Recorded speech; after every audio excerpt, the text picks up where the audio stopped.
From Broadway to live at the Apollo to our own Sickle Cell Foundation, joining us on this journey today is my great friend, and I love her so much. I'm so glad she's doing this. Miss KiKi Shepard is here with us to talk about the Kids Foundation and her take on sickle cell and what it means and why she's doing this. Ladies and gentlemen, please welcome to Living Your Life, Miss KiKi Shepard. How you doing, Ki? You know, I'm so happy. I'm well. I'm blessed. I'm so excited to be here with you today. Congratulations on this, sugar. Congratulations. Thank you so much. You know what, Dr. Hebert, I'm going to tell you something. When KiKi called me, man, I never met this lady, and she asked me to host for her foundation. I did it with her. I did it for the little boy in me. I remember KiKi, everybody I knew wanted to come out there on that stage and get that hand held over their head. That's all I wanted. Well, I'm going to tell you this. You did it for the little boy in you, Yeah. but when I met her, I did it for the man. Yeah. Because she's quite the stunner. I'm so glad to see you, KiKi. Oh, my God, you're so crazy. I can't talk. I'm laughing so hard. Okay. It's absolutely wonderful to see you as well, my darling. You know what, KiKi? This is a subject we both care a lot about. Yes, and I first of all, I want everybody to know, how did you get into sickle cell? Oh, well, I got into sickle cell without knowing that I was dealing with something that affects me personally. But I got into it because I went to a golf tournament down in the Bahamas when I first came to Los Angeles. Went to a big celebrity golf tournament, and the National Association, the Sickle Cell Disease Association of America, was a beneficiary of that tournament. And I sat there listening to the doctors and the different people talk and had one of those light bulb moments, you know, when I realized that I just 3 or 4 or 5, maybe 5 years before, I'd gone to a doctor's appointment while I was dancing on Broadway in New York. And the doctor said to me as I was leaving, "Oh, by the way, you carry the sickle cell trait." To which I said, "What's that?" And he said, "Don't worry about it. It'll never affect you." The totally incorrect thing. But that's how I found out about it. I don't think he did it in a malicious way. I just don't think he knew anything more. And then fast forward to that golf tournament, and I said, "Oh, wait a minute. That's a part of my life." So I went to the National Association. Linda Anderson and Ralph Sutton were the head of the National Association at that time. And I said, "Hey, I'm on a fantastic show called the Showtime at the Apollo. I'm in people's living rooms every Friday and Saturday night across the nation. Use me. Right. Let's do this together." KiKi, I got to stop you there, because this is a major thing for me.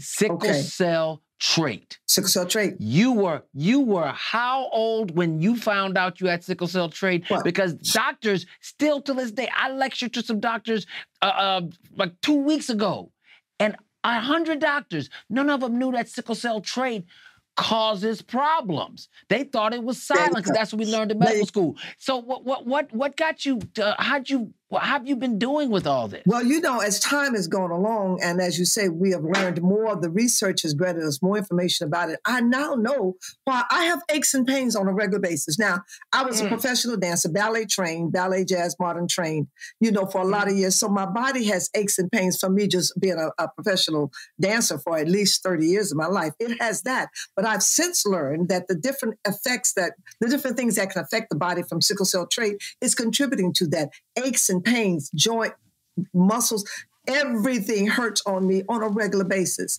So it's a combination of the profession that I chose, which was dancing, which will take a lot out. I'm just like an athlete, but it's also what sickle cell trait can do to your blood as you leave. As you live, the longer you live, what sickle cell trait can do to your blood, the longer you live. KiKi, you know, I really want to get into this because you've been advocating for sickle cell for a very long time. Yes. I mean, over 16 years. Yeah. Well, my foundation for 16 years, but I started with the National Association in 1995. Wow. Wow. 94. I started with the National Association in 1994 when I first moved to Los Angeles. So I did 10 years with them before I even started my own foundation. And I started my foundation because the National Association moved back to the East Coast, to Baltimore. And I can't advocate from Baltimore. So I, talked to a lot of different people and started having a birthday bowling party where I could talk to people about sickle cell. And it was such great attendance and such great interest. And my friend said, KiKi, do what you got to do. We will back you. Like Vanessa, Jim Pickens, Bob Opportunity, Don Lewis. They all said, do what you got to do and we will back you. And that led into the formation of the foundation. So it's really been, I'd say, a good 26, going on 20, 27, 28 years that I've been advocating for sickle cell disease. And learning, becoming aware, getting knowledge, because being a spokesperson and going around the country talking, you learn the different, those facts and stuff. But when you start visiting those families, when you start seeing the warriors, which is what our sickle cell patients are, they're warriors. And I think about the fact that I have the trait, but praise God, by there go I. You realize that this is such an important issue. And it's not really known because, like you say, people think sickle cell trait is not really something that is important or that sickle cell disease has been cured or something. So, so it's been, I'd say I'm between a 25 and 30-year mark of advocating for sickle cell. And let me ask you this, KiKi, what bothers you about this whole entire disease? Okay, you gonna get me started. Is that what you intend to do? Just to get me started? No. Yes, I do. Go ahead. Oh, man, okay. The fact that sickle cell disease is not given the attention that it should be, like so many other medical issues, so many other diseases, so many problems and what bothers me is how sickle cell patients, warriors, are treated when they go into the hospital. Oh, that bothers me greatly. Mm-hmm. And it also bothers me that as much as so many of us care, we don't seem to be making the advances that with the speed that I wish that we were. But mainly what bothers me the most, I would say, is how patients are treated when they go into a hospital, because sickle cell warriors are beautiful people. The disease does not show on the outside, unless maybe you're in a crisis and you can see the pain on the faces. But the sickle cell warrior are beautiful people, so they are mistreated and they are thought to be drug seekers and things like that. The real advocacy for the work that needs to be done by the medical community is not really appreciated. It's not understood and it's not seen because there are so many other things that people think is happening, as opposed to being in a crisis and just in such great pain because you don't physically see it on the body, on the face of the warrior. Well, KiKi, when you, as a person with sickle cell trait, we're trying to figure out how we get a registry, a national registry, so that everyone who has sickle cell trait out there can understand that they could have a real problem if they go in a high altitude environment, if they work out too much and don't drink enough water, hiking, jumping, all these types of things. We're trying to get a registry, so where you can do that, but we want to do it at the federal level. And if it was some other disease, it'd already be that way. So would you be behind that? Would your foundation, the KISS Foundation, be behind putting this on your shoulders as well as our shoulders so we can bring this across the finish line? You don't even have to ask. Without a doubt. Without a doubt. I am there in total support. My board of directors, everybody that's associated with the KIS Foundation, we talk about the need for this. And yes, so in answer to your question, yes. You got us. She said yes. She said yes. Emphatically. It's on tape. All right. We got her. Okay. Absolutely. KiKi, what are some of the outreach efforts of the KISS Foundation? What does the KISS Foundation do for people with sickle cell? We are about improving the social health and quality of life for those that live daily with this disease, because we are still grassroots to a great degree. So we don't have the ability to get those big research grants. We are not doctors. We're not trying to change the medical.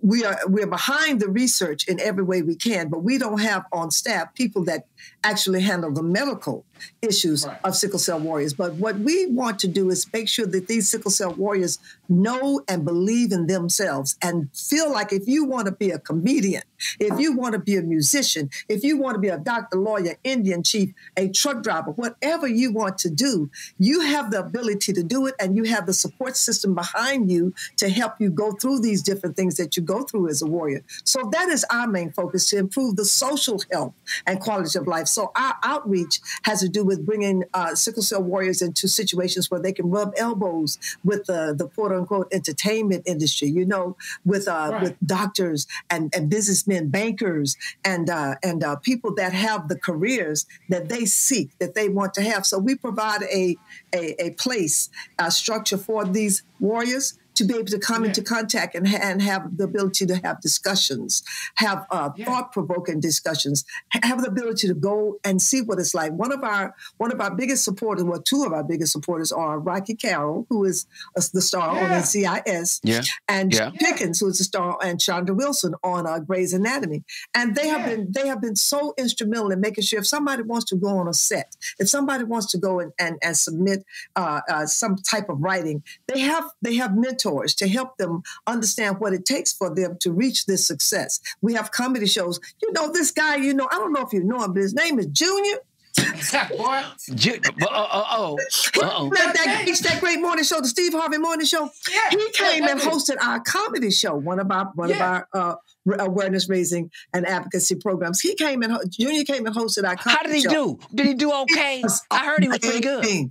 And what was really amazing is that it prompted so many warriors to say, "Can I do what he does?" Yes. That's right. Yeah. Yes, that was one of the If you can see it, you can be it. If you can see it, you can be it. And that's very important. If you see it, you can be it. And so that's what we do. We try to improve the social health and quality of life by providing platforms, organizations, programming for sickle cell warriors to come in contact with those people that can mentor them on what they want to do. What's your biggest fundraiser every year? Oh, well now, thank you so much for asking. Our biggest fundraiser is KiKi Shepard's annual Celebrity Golf Classic. This year is our 5th annual. We used to do bowling. We did bowling for 16 years. The Celebrity Bowling Challenge. The jury. Just a major hit. But now we've crossed over into golf. Golf is amazing. And it was so happy. We happened to do it right as COVID hit. Okay.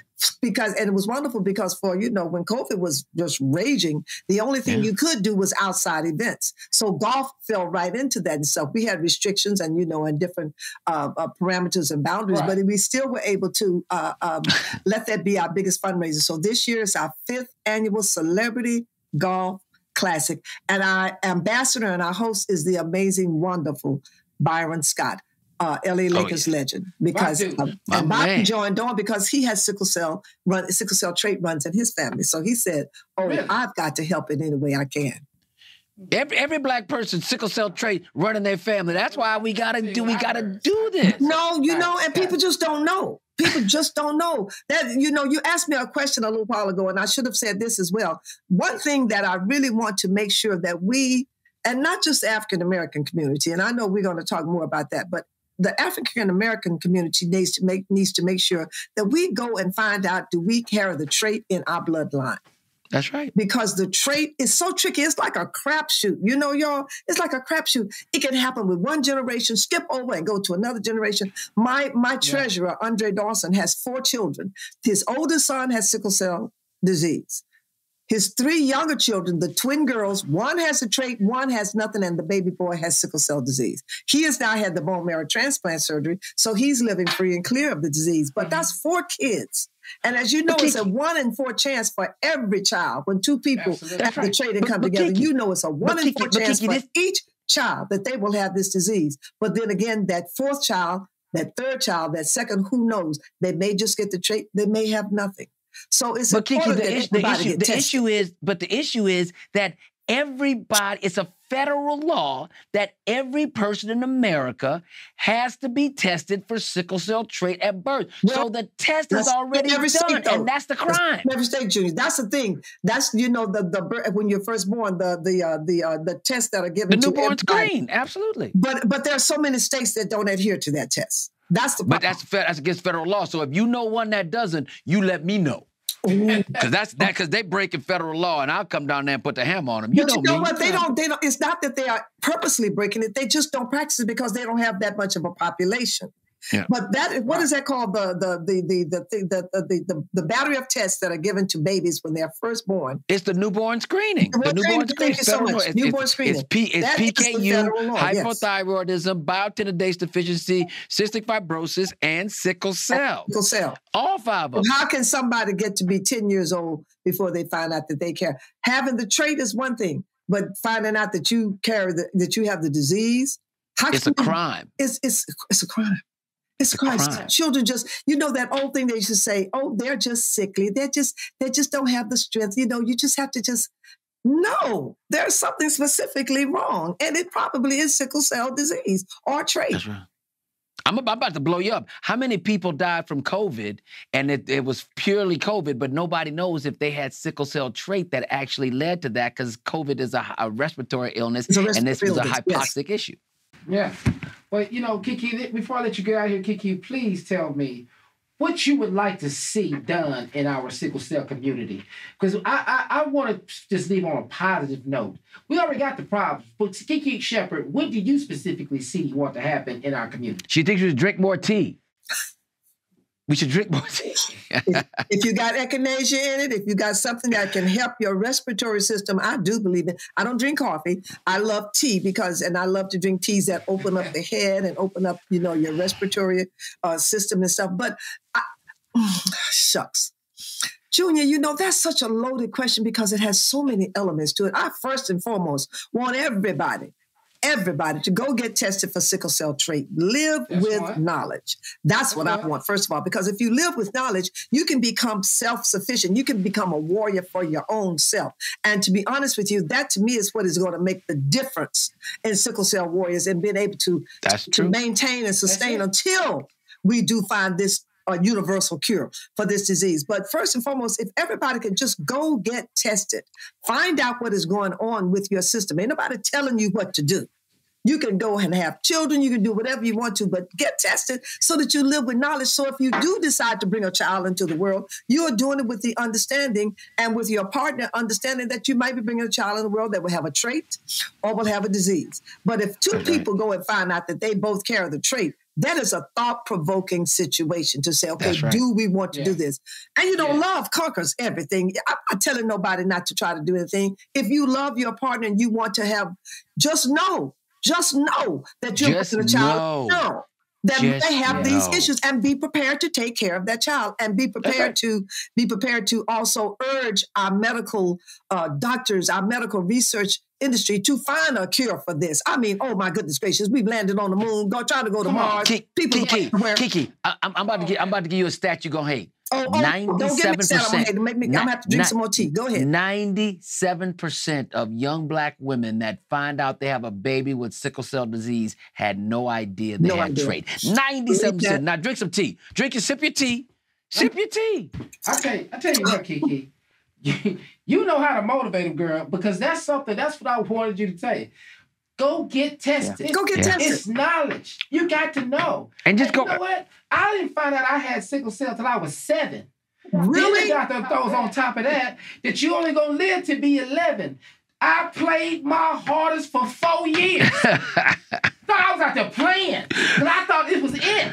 At 10 and a half, I didn't come inside. They had to break you did that. Okay. Look, shoes was wild. They used to say Nike, and I said, nuh-uh. Yeah, man, because that's what happened to me. I don't want that to happen because it changed my parents' life upside down. That's right. And that's where you need to go get tested. Thank you so much, KiKi, for coming on Living Your Life, girl. You are awesome.